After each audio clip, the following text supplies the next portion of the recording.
जो कौम शुक्र नहीं करता अल्लाह उनको भूख और अफलास से मार देता है। और तुमने इमरान खान की नाशुक्री की है। वो कहता था घरों में रिज़्क़ की अजनास की पैदावार करो, तुमने इनकार किया, मजाक किया।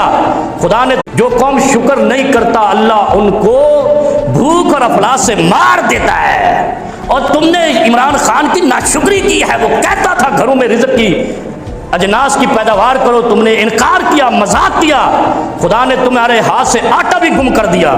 जो पाकिस्तान दुनिया का छठा बड़ा मुल्क गंदम पैदा करने वाला है, उस आटे से तुम महरूम हो गए। ऐसे भेड़ बकरियों की तरह मैंने देखा ट्रकों के पीछे भाग रहे हैं। मजाक उड़ाया था ना इमरान खान की बातों का। मुर्गी के अंडे के लिए रोज मुजाहरे कर रहे हो, गोश्त के लिए कर रहे हो, दूध के लिए कर रहे हो।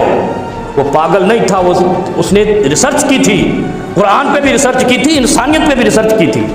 कहा था ना तुम्हारे